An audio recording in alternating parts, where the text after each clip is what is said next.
बिस्मिल्लाहिर्रहमानिर्रहीम। शुक्रिया जी। कल मैं समझता हूँ कि पिछले 2-3 दिन से 24 तारीख से जो कुछ भी पाकिस्तान में हो रहा है वो नहायत ही अफसोसनाक अमल है और उसने माजी की तमाम रिकॉर्ड्स जो हैं वो तोड़ दिए हैं। जब भी पाकिस्तान में कुछ इम्पोर्टेंट होने वाला होता है, जब भी पाकिस्तान के लिए कोई अहम कोई दिन होते हैं, जैसे कि आपको पता था कि एक मुल्क के सदर अपने पूरे वफ्द के साथ पाकिस्तान आए हुए थे। इससे पहले चाइना के सदर साहब जब पाकिस्तान आने थे या जब IMF की पाकिस्तान के साथ अहम नेगोशिएशन होती हैं, तो ऐसे मौक़ों पर PTI की जानिब से पाकिस्तान को डीरेल करने की कोशिश की जाती है। की बात है कि जब पूरी कौम को एक यूनाइटेड होना चाहिए, मुश्किल से मुश्किल हालात में भी कौम को एक होना चाहिए, आपसी इख्तलाफ छोड़कर भी कौम को एक होना चाहिए और जितने भी इख्तलाफात क्यों ना हो, इख्तलाफात करने के लिए और तहरीकों के लिए बहुत ज़्यादा टाइम होता है, लेकिन अहम उन टाइमिंग्स में इस तरीके के कॉल्स देना, मैं समझता हूँ ये पाकिस्तान के साथ कोई अच्छी रवायत नहीं शुरू की गई। लेकिन उसके बावजूद भी जिस तरीके से आपका जो सवाल था कि चीफ़ मिनिस्टर खैबर पख्तूनख्वा जिस तरीके से उन्होंने लीड किया, उनके साथ इमरान खान साहब की बेगम साहिबा, जिस तरीके से खैबर पख्तूनख्वा की पूरी मशीनरी इस्तेमाल की गई, हमने वो फुटेजेस देखे जिस फुटेजेस पे पंजाब पुलिस को जिस तरीके से यरगमाल बनाया गया, उनको उनके ऊपर हमला किया गया, उनको मारा गया, फिर जिस तरीके से रेंजर्स के जवानों को शहीद किया गया, उनके ऊपर गाड़ी चढ़ाई गई, पुलिस के जवानों को शहीद किया गया, FC के जवानों को शहीद किया गया। मैं समझता हूँ कि इन सारी चीज़ों के बावजूद वफाकी हुकूमत ने बहुत ही सब्र का उन्होंने और तहम्मुल का मुजाहरा किया, क्योंकि इंटीरियर मिनिस्टर साहब ये कहते हुए आए थे कि PTI चाहती है कि उनको लाशें मिलें। और ये मैं आपको बता दूं, जब पहला धरना था उस वक्त भी इमरान खान की ख्वाहिश यही थी, जब उन्होंने इस्लामाबाद की तरफ यलगार की थी, जब उन्होंने PTV पे हमला किया था, जब उन्होंने पार्लियामेंट पे हमला किया था, उस वक्त भी उनकी ख्वाहिश यही थी कि किसी न किसी तरीके से उनको कुछ डेड बॉडीज़ मिलें, जिस डेड बॉडीज़ के ऊपर वो पॉलिटिक्स करें।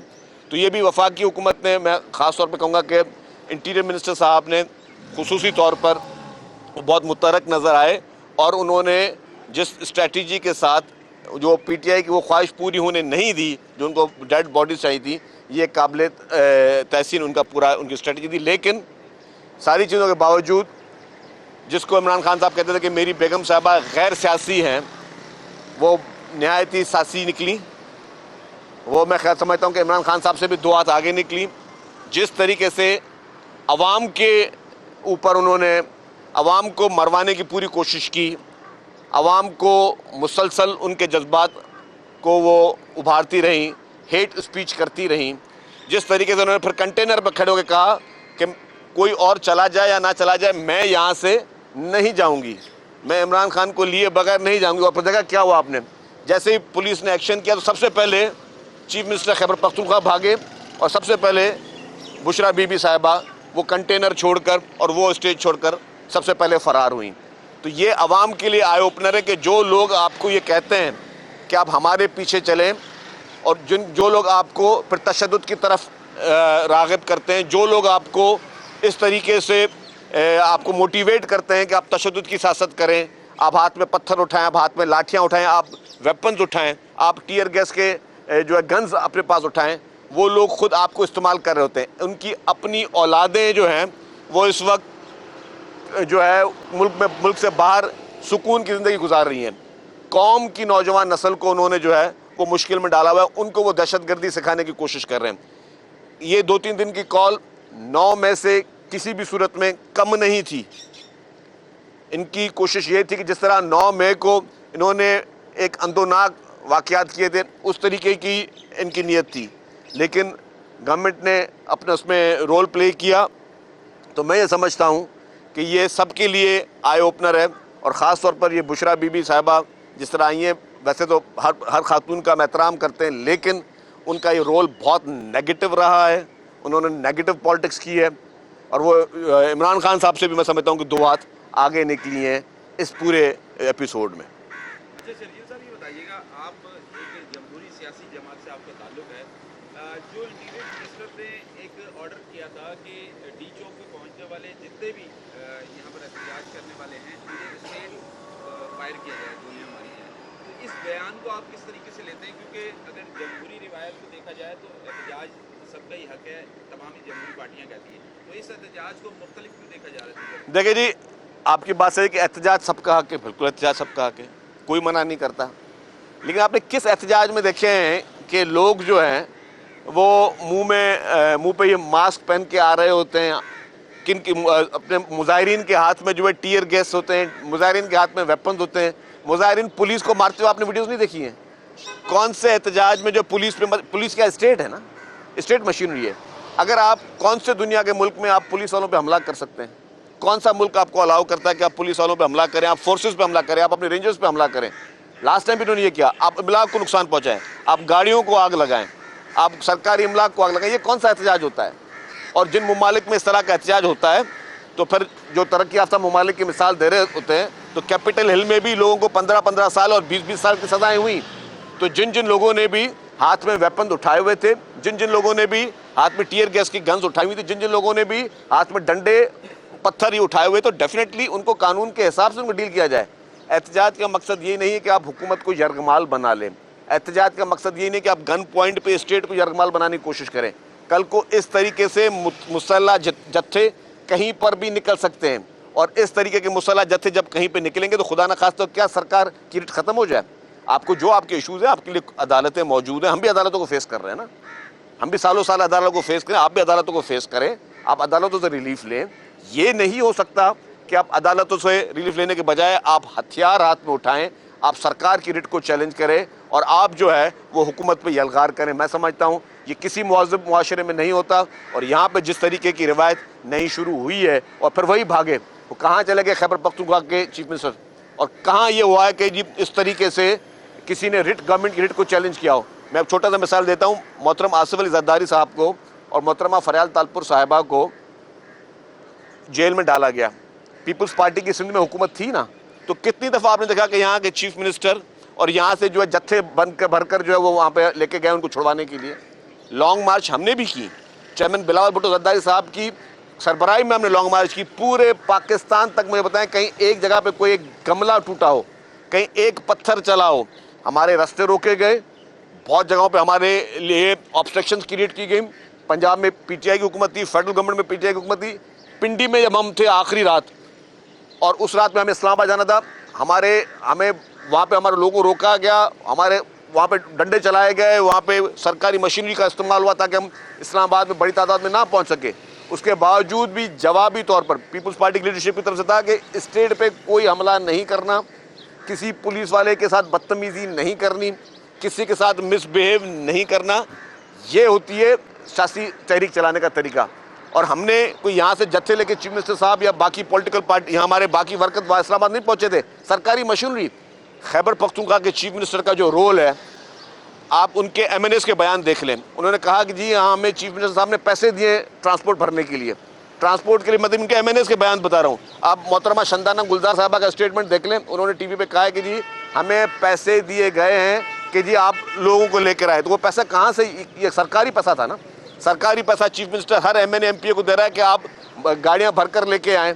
और फिर उसी तरीके से उनको जिस तरीके से स्पॉन्सर किया जा रहा था, पूरी सरकारी मशीनरी, और वो तो धड़ल्ले के साथ कहते हैं जी हाँ मेरी मर्जी, मेरे सूबे की मशीनरी है, मैं पूरी मशीनरी लेके जाऊँ, मैं सरकारी वेपन यूज़ हो रहे हैं, सरकारी पूरी मशीनरी इस्तेमाल हो रही है। ये मैं समझता हूँ कि ये नहायत ही अफसोसनाक वाक़या, और पाकिस्तान की हिस्ट्री में ये सारे रोल जो हैं वो आपको एक ब्लैक काली डिक्शनरी में लिखे जाएंगे, काले हुर्फों में लिखे जाएंगे कि जिस तरीके के केपी के हुकूमत का रोल रहा है और उनकी जो है बुशरा बीबी का रोल रहा है। बताइएगा, इस वक्त आप बता रहे हैं वज़ीर आला केपीके के हवाले से लगाने की जो है वो एक सोचा जा रहा था, और उस हवाले से गवर्नर साहब ने जो है वो स्टेटमेंट तमाम दे दी है पीएम और तमाम लोगों को कि जनाब इस वक्त सूबे की ये सूरत हाल है, तो क्या गवर्नर राज इस सूरत हाल में लगना चाहिए? देखिए जी, मैं हमेशा एज ए पॉलिटिकल वर्कर आखिरी शख्स होता हूँगा अगर मैं किसी को भी गवर्नर राज की मशवरा दूँ या उसकी सपोर्ट करूँ। लेकिन जो कल गंडापुर साहब ने किया है और 2-3 दिन में उनका जो रोल रहा है, जो केपीके की हुकूमत का, पीटीआई की हुकूमत का रोल रहा है, मैं नहीं समझता कि ये लोग लायक हैं कि इनको हुकूमत करनी चाहिए।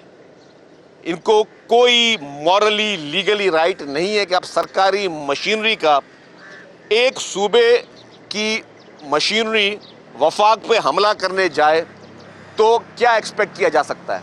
मैं नहीं समझता कि किसी भी कानूनी तौर पर, कानून की बात कर लूँ पहले कि हम सब कानून के शागिर्द हैं, कानूनी तौर पर, मॉरली तौर पर पीटीआई अपना ये इख्तियार खो चुकी है कि खैबर पख्तूनख्वा में उसको हुकूमत जो है वो कंटिन्यू करे। अच्छा शर्जील साहब, पीटीआई के वाइस चेयरमैन से लेकर तकरीबन तमाम ही बड़े जो लीडर हैं वो पीपल्स पार्टी या दीगर जमातों से गए हैं, लेकिन अब उनकी सियासत का एक अजीब सा रुख आया कि जैसे एहतजाज सब करते हैं, झड़पें भी होती हैं, लेकिन कारकुन तो वहाँ मार खा रहे होते, लीडर भाग जाते हैं।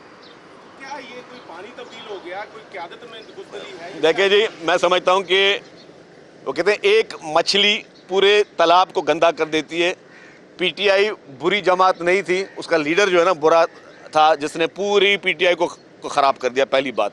दूसरी बात कि वो जो लीडर उनका है इमरान खान साहब, जो कि इनकलाब की बातें भी करता है और ये फाइनल कॉल और सारी कॉलें आ गई, इस कॉल में चाहिए था कि उसकी बेगम साहिबा जो बाहर एक्स वाइफ वो भी आती, उनके बच्चे आते, उसके मामू आते, जो मामू आज उसके बच्चों के पूरी दुनिया में जो कैंपेन चला रहे हैं पाकिस्तान के ख़िलाफ़ और पीटीआई के हक़ में, जो इंटरनेशनल लॉबियस्ट हायर किए हुए हैं जैक गोल्डस्मिथ ने, उसको आना चाहिए था। इमरान खान के बच्चों को आगे आना चाहिए था, उनके बेटे बेटियों सबको आगे आके इस तहरीक को लीड करना चाहिए था। ये होता है इनकलाब कि भाई अगर पत्थर चलेगा तो पहले मेरे बच्चे पत्थर खाएंगे, अगर आंसू गैस का शेल चलेगा तो पहले मेरे बच्चे आंसू गैस के शेल खाएंगे। ये होता है इनकलाब। ये इनकलाब कतन नहीं है कि अपने बच्चे आप ठंडे मुल्कों में लॉक करके बैठा दो और कौम के बच्चों को आप छोड़ दो कि जी तुम लोग आके लाठियों का भी फेस करो, तुम लोग टीयर गैस को भी फेस करो और उनको गलत तरीके से दहशतगर्दी की राह दिखाई जाए। तो मैं समझता हूँ ये इनकलाब की नाम पर पाकिस्तान के लोगों को जिस तरीके से गलत राह पे लगाने का सिलसिला बानी पीटीआई ने शुरू किया हुआ है, ये अब ख़त्म होना चाहिए। अब कौम को अपनी आंखें खोलनी चाहिए और इस तरह के लोगों को, ख़ासतौर पर मैं तो कहता हूँ पहले सवाल लें, जो मैं भी रिपीट कर रहा हूँ बात, कि बुशरा बीबी साहिबा ने जो कंटेनर पे कहा कि जी मैं तब तक नहीं जाऊँगी जब तक मैं अपने शौहर साहब को आज़ाद ना करा दूँ, तो सबसे पहले वो क्यों भागी? उनको तो अपने जब तक आखिरी वर्कर उनके जो वहाँ पे जो बैठे थे तब तक उनको वहाँ मौजूद होना चाहिए था। ये कौन से लीडर थे जिनको बाहर से पुलिस की फोर्स देखकर जो है सबसे पहले भागना शुरू किया? पहले ये जवाब दें अपनी पीटीआई के उन वर्करों को, उन मासूम लोगों को जिनको ये लेकर आए। और जिस तरीके से फिर ये भी रिपोर्टें आई कि अफ़गानी शहरी जो है वो वहाँ पे उस धरने में मौजूद थे, वो उस जुलूस में मौजूद थे। कौन से मुल्क में गैर मुल्की शहरी जो हैं वो आके उनको इस्तेमाल किया जाता है कि आप हमारे मुल्क में आके तोड़ फोड़ करें, आप हमारे मुल्क में आके जो है वो जुल्म की जो है वो इस तरह के सिलसिले शुरू करें। तो ये सारे जितने भी दहशतगर्दी के उनकी नीयतें थी वो सारी एक्सपोज हुई हैं। और मैं कहूँगा कि फेडरल गवर्नमेंट ने लास्ट नाइट बहुत अच्छा एक स्टेप लिया है कि जिस तरीके से उस इलाके को क्लियर किया है, क्योंकि फॉरेन डिग्निटरीज वहाँ मौजूद हैं। ये हमारे मुल्क की इज्जत का मामला है, ये किसी एक पार्टी का मामला नहीं है। जब भी यहाँ से कोई फॉरेन डिग्निटरी जाएगा तो मैसेज पाकिस्तान की लेके जाएगा। उसको वहाँ के वज़ीर आज़म या सदर का नाम याद नहीं रहता है, उसको तो जी मैं इस मुल्क में गया था, इस मुल्क ने मेरे साथ क्या किया। अब वो डी चौक पे वहाँ बैठकर वो शेलिंग कर रहे हैं पीटीआई के लोग और वहाँ पे फॉरेन डिग्निटरीज मौजूद हो, तो ये बहुत ही उन्होंने, मैं समझता हूँ कि एक गलत रिवायत जो कि हमेशा पीटीआई और इमरान खान कंटिन्यू करते हुए आए, उसको उन्होंने कंटिन्यू किया। क्या समझते हैं कि पीटीआई को ऐसा अफसाने पर कौन लोग मुलव्वस हैं, या इंटरनेशनली लोग उसको सपोर्ट कर रहे हैं या पाकिस्तान में कोई ऐसी ताकत है जो उनको ऐसा? देखिए, इलेक्शन कमीशन का जजमेंट अब पढ़ ले मेरे भाई, उसमें लिखा हुआ है कि इसराइल और भारत इसको फॉरेन फंडिंग करते रहे हैं। तो जाहिर है ये किसके इंटरेस्ट में होता है और किसको चुभता है कि हमेशा अगर चाइना का प्रेसिडेंट पाकिस्तान में आना हो तो हालात ख़राब किए जाएं, अगर IMF के कोई सिलसिले हो रहे हो तो हालात ख़राब किए जाएं, जब भी कोई इंपॉर्टेंट इवेंट पाकिस्तान में आ रहा हो, कोई इन्वेस्टमेंट आनी हो तो हालात ख़राब करें ताकि वो इन्वेस्टर सोचे यार इस मुल्क में हम क्यों जा रहे हैं। तो जाहिर है गैर मुल्की वो हाथ जो पीटीआई को सपोर्ट करते रहे इलेक्शन में लड़ने के लिए, भारत और इसराइल ने उसको फंडिंग दी है, जो कि अकाउंट नंबर्स के साथ, लोगों के नाम के साथ मौजूद है। और ये मैं इल्ज़ाम नहीं लगा रहा हूँ शर्जील मेमन, मरहूम अरशद शरीफ, शहीद अरशद शरीफ आपके सहाफ़ी, उन्होंने अपने प्रोग्राम में नाम लिए कि जी इंदर दोसान और फलाना इन लोगों ने जो है इनको पैसे दिए। तो वो जो इंदर दोसान थे और जो वो जूइश कंपनी थी जिन्होंने आपको फंडिंग दी है, वो ही चाहते हैं कि हर उस मौके पे कॉल दी जाए जिस मौके पे पाकिस्तान में कोई एक्टिविटी होनी हो। पर्सनल इंटरेस्ट को हमेशा आखिर में रखना चाहिए, सबसे पहले मुल्क के इंटरेस्ट को आगे रखना चाहिए। मुझे बताएं 24 नवंबर को ऐसा क्या वाकया था कि 24 नवंबर दी गई, क्यों नहीं 30 तारीख दी गई या क्यों नहीं नेक्स्ट वीक दिया गया? क्योंकि आपको पता था कि इस मुल्क में कोई इंपॉर्टेंट इवेंट होना है और आपने उस इवेंट को हाईजैक करने की कोशिश करनी है, आपने पाकिस्तान के लिए बुरा मैसेज बाहर छोड़ना है, इसलिए आप इस तरह की कार्रवाई कर रहे हैं। Thank you ji.